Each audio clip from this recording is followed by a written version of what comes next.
Tonight, we have Act 2 of the Trump assassination. This is a play. We have a real play that's going on in New York City in the park. And, of course, we'll talk about that here in just a moment. We've got Democrat drama queens, and we've got Broadway actors, and they're celebrating their little ritual assassination of Donald Trump. And they say it's a modern interpretation of the assassination of Julius Caesar. But it's not the Roman Senate. It's the U.S. Senate, where real modern assassination is playing out for real. And it's very fitting, I think, that it would take place in the U.S. Senate Intelligence Committee. These are the people, both Democrats and Republicans, who have repeatedly stuck the knife in the Bill of Rights, and it has bled out on the floor of their committee as they've promoted the secret surveillance state that is now engaged in a coup along with mainstream media and the Democrats against Donald Trump. That's quite frankly what's going on. There's no investigation about the collusion between Comey and the individual, the British spy, Christopher Steele, who created and floated out the dirty dossier. There's no investigation of that. There's no investigation of so many different issues and the involvement of the law enforcement and the surveillance community in political actions. That's the real story, the one that nobody is talking about. And, of course, destroying our liberties as well as they destroy the Constitution. You know, it's also necessary to destroy the movement behind Trump, the movement to restore our national sovereignty. And it's also important for them to kill any alternative media that will get around their Operation Mockingbird government propaganda. But let's take a look first at the make-believe assassination that they've got going in Central Park. This is Public Theater's new Free Shakespeare in the Park. And the director, as this has become controversial, Variety says, controversial Julius Caesar play opens to a standing ovation in Central Park. They say the director is going to stand behind his work despite withdrawal of funding support by Bank of America and Delta Airlines. We'll talk about the corporate sponsorship here in just a moment. He addressed a supportive, industry-heavy group that included people like Alec Baldwin and many others who nobody outside their little bubble there in New York and Broadway would know or would care about. So there's a long list of people that Variety has here. You wouldn't recognize anybody but Alec Baldwin, mainly because of the Saturday Night Live assassination attempts on Donald Trump's character that he is engaged on a regular basis. And of course, this comes across really, I think, more as Saturday Night Live than Shakespeare. He says, the event here is not my show. The event here is the right-wing hate machine, they say, as they slash someone who looks like Donald Trump there on stage. And you can see them attacking him. That's essentially kind of a metaphor for what's going on against the Trump administration and the real Senate in Washington. And, of course, the Democrats love to play act that stuff out. Say Julius Caesar sports blonde hair, and he has long ties, mimics Trump's hand gestures. His wife speaks with a Slovenian accent similar to Melania, and there's nods to pink pussy hats and Twitter. I told you, it's more like Saturday Night Live than it is Shakespeare. This is what these people are doing. Let's talk about the corporate sponsorship. American Express says they're not going to pull funding for the New York City Public Theater. They're trying to have it both ways, points out the American Mirror. They don't want to offend liberal customers who see no problem with the content of a New York City play that depicts the assassination of President Trump, while also attempting to claim that its dollars are not going to support it. Sounds kind of like the funding of Planned Parenthood, doesn't it? We're going to continue to give money to Planned Parenthood, but not for abortions. Well, of course, all those funds are mixed together, and they point that out in the American Mirror. They say it's disingenuous for American Express to say that they want to clarify their sponsorship of the public theater. They do not fund this production of Shakespeare in the Park, nor do we condone this interpretation of the Julius Caesar play, but they will continue to fund the theater group. And as American Mirror points out, this is only slightly disingenuous because, as anyone with common sense knows, once the funds go to public theaters' coffers or to Planned Parenthood, they mix together and can be used to fund any production or any abortion, as we should say. Now, the same thing is actually being said by Bank of America. Bank of America says, well, we're going to pull our funding for this play, but we're not going to pull our funding for the theater group. But they're getting credited with having pulled out, whereas American Express is getting blamed or credited for staying in. I guess it's just because Bank of America maybe has a better PR department. Nevertheless, Delta Airlines has done the real thing. And remember that when it comes time to vote with your dollars. American Airlines withdrew their funding from this play from the New York City Public Theater. And as they point out, the Trump analogy, they say in Variety, doesn't hold up, however, once Caesar is assassinated on his way to the Senate. Oh, really?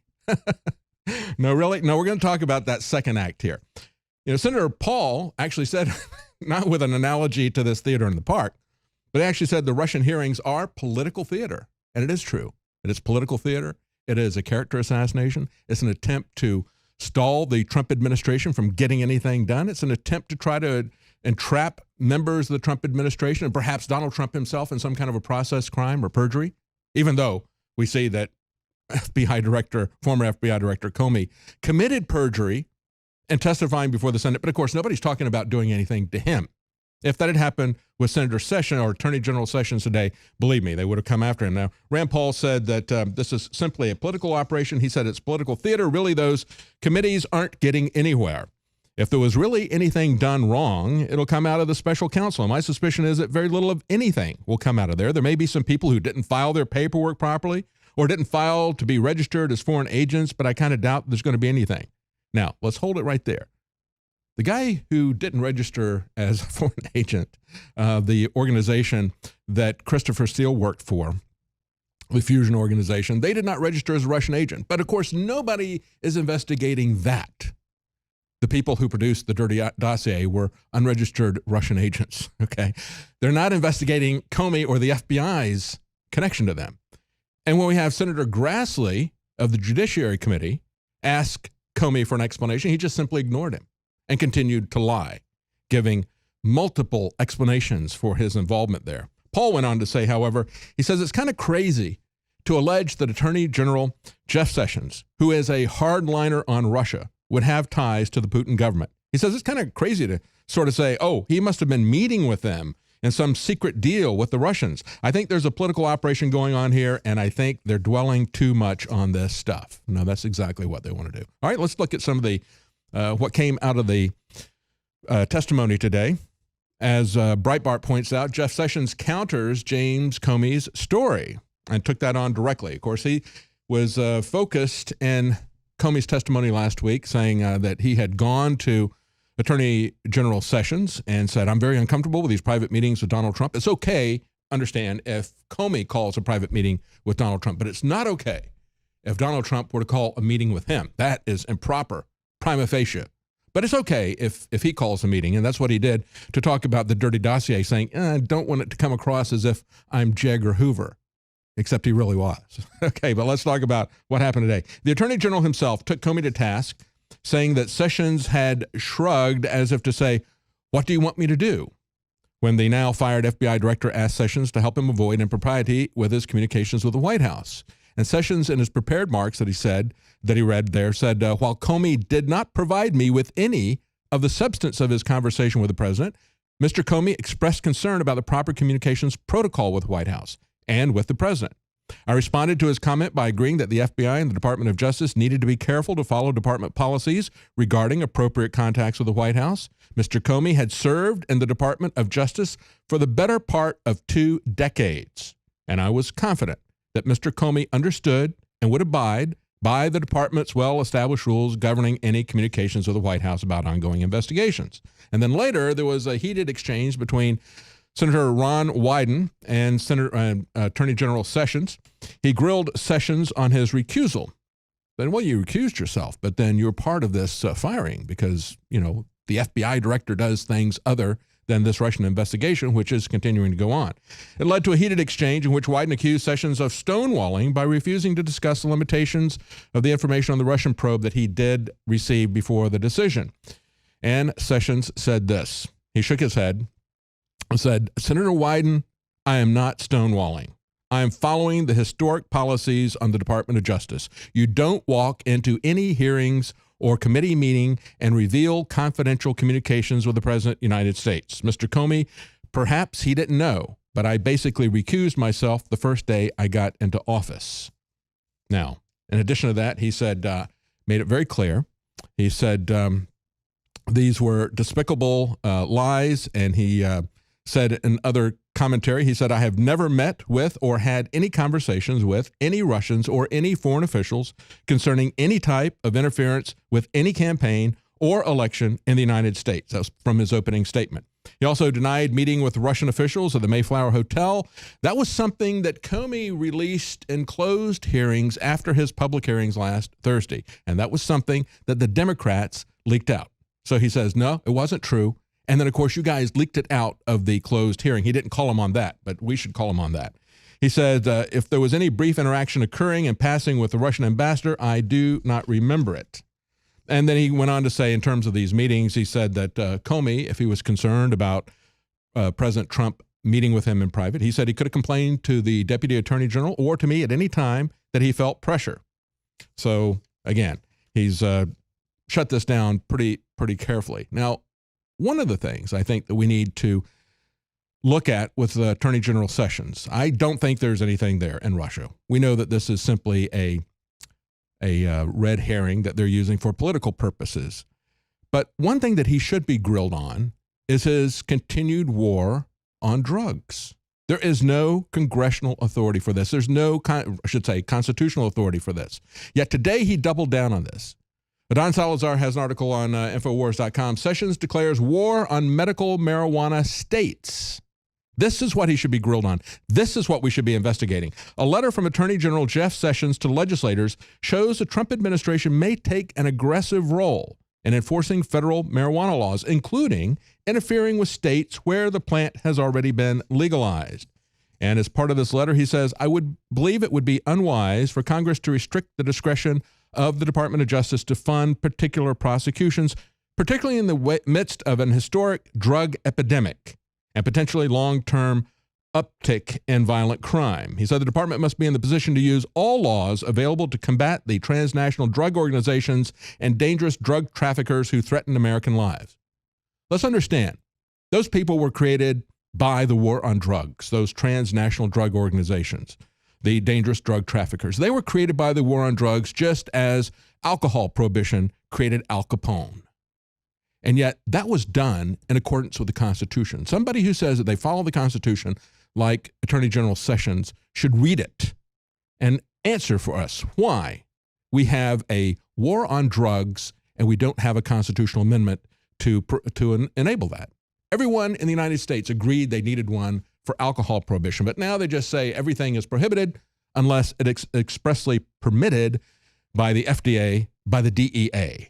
And this is a medical issue, not just recreational drugs. We're coming after medical marijuana. When you give the FDA the power to say that you can't take drugs for your own health, that is a position, you've taken a position of servile slavery, and it is an unconstitutional position. We have to understand this war on drugs is a UN agenda created 10 years before Richard Nixon enacted it verbatim in his war on drugs. Now, he went on to say, it is thus surprising that in the last administration, both the Department of Health and Human Services and the DEA concluded that marijuana has a high potential for abuse, no currently accepted medical use and treatment in the United States, and a lack of accepted safety for use under medical supervision. Now, that's quite frankly just simply a lie. We have medical marijuana, and it is an acknowledgement by the states. Even here in Texas, they acknowledge that we have a medical use for marijuana. They've only acknowledged one narrowly defined medical use, but it is indisputable that it helps people to deal with continued continued epileptic seizures induced by vaccinations, of all things. Okay, so we have a lot of research out there that shows that medical marijuana is very effective. So it's an absolute lie to say that. And of course, it is self-serving for these regulatory captured organizations like the FDA, like the DEA, who are self-serving in this war on drugs to say that there is no medical use for it, and to continue on with this failed experiment in prohibition that has been going on for 46 years. They pointed out that, and this is in the article here, President Trump during the 2016 election campaign vowed to favor states' rights when it came to marijuana, at one time saying that he supported medical marijuana 100%. That was what candidate Trump said. Let's hope that President Trump will shut down this insane reefer madness coming from Attorney General Sessions. In 1990, Trump was also quoted as labeling the federal government's war on drugs, quote, a joke. Yes, it's a very dangerous, a very bad joke. We're losing badly the war on drugs, Trump said, according to the Sarasota Herald Tribune. You have to legalize drugs to win that war. You have to take the profit away from these drug czars. Let me repeat that again. This was President Trump in 1990. You have to legalize drugs to win the war on drugs. You have to take away the profit from the drug czars. Instead, we have our federal government taking away property from people that they have never even accused of a crime. It's called civil, that's a joke, civil asset forfeiture. It is nothing but theft by law enforcement to fund their departments, to grow their little empires. And it's despicable that we have an attorney general that will jump onto this. As he said, good people don't smoke marijuana. I would say good attorney generals don't violate the Constitution. Stay with us. We'll be right back. We're going to take a look at Megyn Kelly.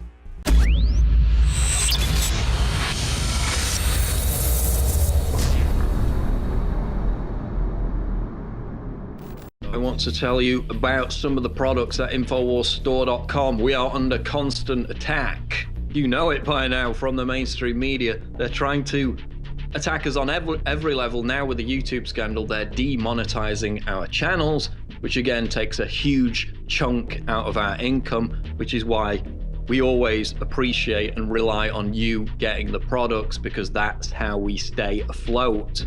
They can't get to us that way. They can't pressure you to not buy the products. They don't have that power. And that's why you're the key to this entire operation. We have Super Blue fluoride-free toothpaste, bubblegum flavor, just arrived at InfoWarsStore.com. This is by listener request. Bubblegum flavored Super Blue toothpaste now available at InfoWarsStore.com in limited supply. Again, if you're not using fluoride-free toothpaste by now, you're absolutely insane. Harvard studies, it reduces IQ, it causes bone cancer. It's not great, let's just put it that way. And I've been using it for about, 15 years now? So you're gonna buy it anyway, why not buy it from us? It's in limited supply, but it is available at InfoWarsStore.com with the new bubblegum flavor, Super Blue fluoride-free toothpaste, and it supports this network, which is under constant demonization and attack, because we don't take big fat checks from George Soros. We don't get put on extremist lists even though they want us to. That's how they're taking away the YouTube money. That's why we need your support more than ever, because we're not funded by giant corporations who are now pulling the plug on YouTube as they move it into a TV thing, a Netflix model, to drown out independent voices. So support us by getting the products at InfoWarsStore.com.